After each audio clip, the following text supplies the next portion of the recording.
Starved for more content. Now, what is wrong with my hair? Like I took my hood off and everything, but god damn. Alright, so in this episode, he's going to be bringing up the Switch, obviously. It's because I don't remember my teams by heart 100%. I usually have to think about it. So, I forgot to scroll all the way back over to my team box, which is split up between home and the main game. Obviously, so let's start off with my very first ever Pokemon team. Where did I put the case? Oh, it's right here. From SoulSilver. Yeah, I have two teams from SoulSilver. One of them is my very first team, period, ever, of all time. And the other one is my fourth team. Because I played SoulSilver, then Black 2, then Pokemon Y, and then I think I went back to SoulSilver. Because I wanted to redeem myself from the tragedy that is my first team ever. Obviously, I chose Typhlosion because I'm a fire type guy.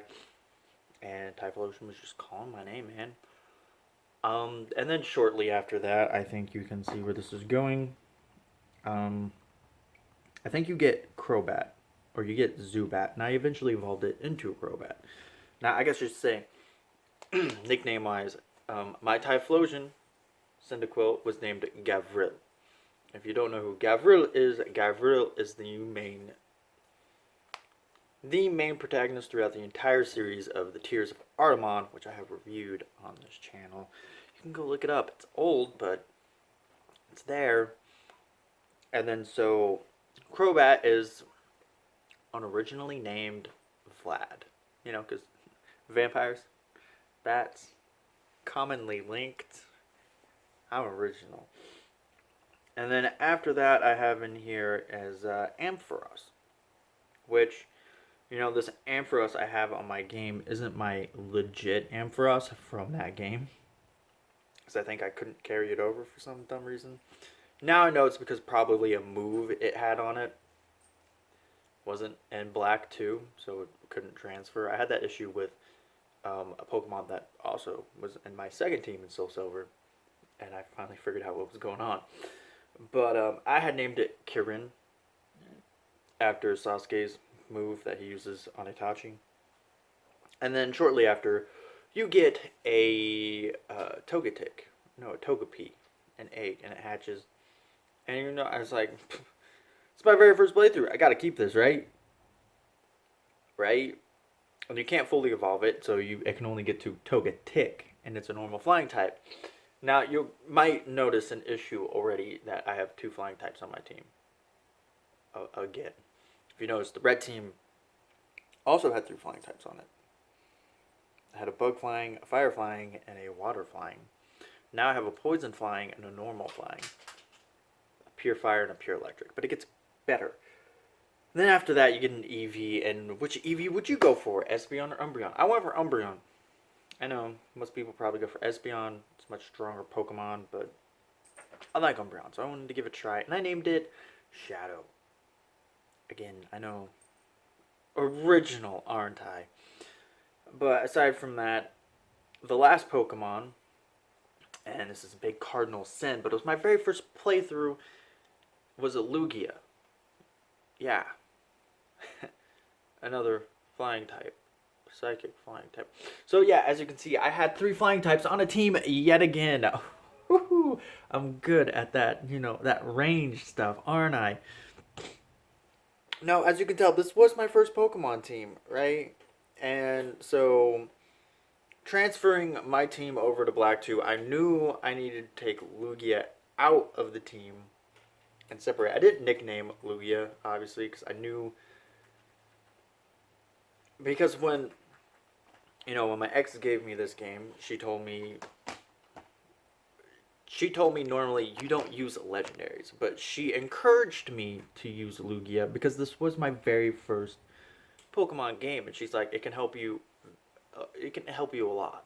The one thing she didn't tell me, however, was because I'm allowing you to use Lugia, I'm encouraging you to use Lugia, stay away from other flying types. She did not tell me that, so I ended up with three flying types on one team. Oh boy. And And yeah. Well, like I was saying, once I moved over to Black 2, I took Lugia out of the team and replaced him with another Pokemon that she gave me, which was Kingdra. And the Kingdra ended up being shiny, and I didn't know that because there's a slight shade difference between the two. I think it's a bit more purpley. I don't know. I can't see purple, so I'm assuming it's more of a purpley color. It just looks like a off blue to me. So yeah, that got rid of a flying type. However, I did keep both Crobat, and I evolved Togekiss into I evolved Togetic into Togekiss. So now it is no longer a normal flying type. It is a fairy flying type. So it's still a flying type. Poison flying. So the team is less, I guess, egregious now, and but it was organically built in my first playthrough, picking Pokemons that I just genuinely liked or thought was useful. Like Crobat, at that point in time, I didn't like it yet, but I knew it was going to be useful because it's super fast. It's a poison flying, and it was the first flying type I got. I think I got it before Togepi, and so yeah, and the standout moment for this game was it's definitely Typhlosion. Typhlosion was the MVP of this entire playthrough, and Lugia, but he's a legendary. So we're going to focus on Typhlosion. There's two instances in that playthrough that really stick out to my mind, and one of them is the 8th gym. Yeah. I forget her name. Blue hair, dragon type trainer. Afterwards, you can get a Dratini from like her grandma or something. I honestly forget her name, and that's bad. But she has a Kingdra, and I beat her Kingdra with my Typhlosion. To this day, I don't know how. He was my last Pokemon. All my other Pokemon were fainted. It was just him. And somehow I was able to squeak out a victory with Typhlosion against Kingdra. And to this day, I still don't know how or why I got lucky that much. Beginner's luck. But then I get to the Elite Four. I really had no challenge with the Elite Four. Then I got to Lance, and I felt like I had a 40-minute battle with him of me just really punching my bed every 5 minutes. And it was just rough. Right? And then you lead into the post-game, and from there it's just a blur in my mind. Right? And so, moving on, my second playthrough, which was my 4th team I had ever made, so my 4th playthrough in a Pokemon game. I got Meganium because I don't like Totodile. I stick by this 100%. Don't like Totodile. I just don't. There's like a starter in almost every generation I absolutely just don't like. Generation 1 is an exception where I do like all three of them. Gen 2, not so much. I like Meganium okay. Typhlosion's definitely king. Totodile, I hate. So I got Meganium, and they named him Vin, after Ventus. And then after that, I quickly got Quagsire. Whooper? Yeah, Whooper, which turns into Quagsire. And I named, I think it was her, I named her Aqua. Again, after Kingdom Hearts. And then quickly after that, I got a Vulpix, and Axel, the Ninetales, was born. Again, after Kingdom Hearts. And I had an Eevee on my team, and I did not nickname it until I decided what I was turning it into. I didn't know if I was going to do... No, wait, I already had a fire and water type, so I already knew it was going to be an electric type. I already knew it was going to be Jolteon. So maybe I did name it Larks right off the bat, which is short for Larxene from Kingdom Hearts. Here's the tricky part, was my last 2 team members were Hitmonlee, which I named Riku, and Dragonite, which I named Sora. Again, can you see the theme? They're all named after Kingdom Hearts characters. Oh my god. But this team is a lot more balanced. You have a pure grass type, a dragon flying type. You have a pure electric, a pure water, a pure fighting, and a pure... Did I say pure fire? Or was that electric? Everybody was a pure class except for Dragonite. But here's the thing. I did not get a Thunderstone until I think after the 8th gym. And you can't get Hitmonlee and Dratini until you beat the final gym. So I did not have my complete team until after the 8th gym, going into the Elite Four. So I had to do quite a bit of a grinding on both the Dratini and I think you get it as a Kyogre, right? I don't remember if the guy in the cave gives you a Kyogre and you just get to choose what it's going to turn into. Like a Kyogre with better attack or a Kyogre with better defense. I forget. Or if he just gives you a straight up Hitmonlee or Hitmonchan. I can't remember. Either way, I only had half the team through all of Johto, essentially. Which was bizarre to think about. And then I had to do a lot of grinding on my way to the Elite Four and before the Elite Four to get, Sora, Riku, and Larks up to speed and with good moves to take on the Elite Four. But overall, the team I think was fine. I mean, it's a bit basic in typing. Not a lot of dual types going on. A lot of pure types. But leaps and bounds better above my first team. Just because of the coverage was better and the lack of, I guess, weakness to electric types. Right? I mean, I guess there's still Quagsire that's weak to electric and Sora. So that's 2. Last time I had 3, maybe more, actually. No. Well, I guess, yeah, now, actually, yeah. Wait, no. Kingdra replaced Lugia, so that evens out to the same.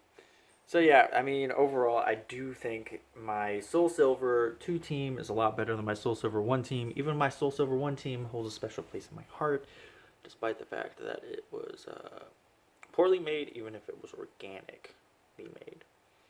Overall, I'd give my SoulSilver, my first SoulSilver team, a 6.5 out of 10. That's if you're counting the Kingdra version, not the Lugia version. And I say that just purely based off the fact that this is my first team, and once you do replace Lugia with Kingdra, the typing gets better. With Kingdra just a pure water type. No, he's a water dragon, actually. Interesting. Huh. Who would have known? Either way, he does, versify my team much better, taking Lugia out. So there's that, which puts it a step above my Pokemon Red team and my Pokemon Let's Go team, which was forgettable. I didn't even rate that one because it was so forgettable. And my Pokemon SoulSilver team, I would give a solid 7 out of 10 just because of how basic the type coverage is. Even if I do believe is a solid team, I don't think it's going to go anywhere in any competitive scene. Then again, I don't really think that about any of my Pokemon teams, really. Because they're not really built to go competitive. Trust me. I know. I've done my fair share of battles. I've had my fair share of losses. Rip. But yeah, that is my SoulSilver team experience. One highly noobish, slightly beginner luckish run, and another run that was a lot more balanced and a lot more chaotic in the first 8 gyms. Yeah, that playthrough didn't really pick up for me until after the Johto portion, because I didn't get literally 3 of my Pokemon up to snuff until right before the Elite Four. Like, I had Eevee, obviously, going into the 8th gym, but I couldn't really use it because it wasn't going to be effective. There's still an Eevee. I hadn't gotten a Thunderstone yet. And of course, it didn't have Dratini yet, and Kyogre is still trapped in the cave, but now it is mine. But yeah, so those were my SoulSilver teams. So what do you think of them? What were your SoulSilver teams? Was SoulSilver your first game, or was it just another journey or Pokemon journey? I don't know what I was going for there. So hope you have a great day. Remember, you can be the best you can possibly be. If you liked the video, like, comment, if you love it, super special, awesome, subscribe if you haven't. That really me out. Ta-ta.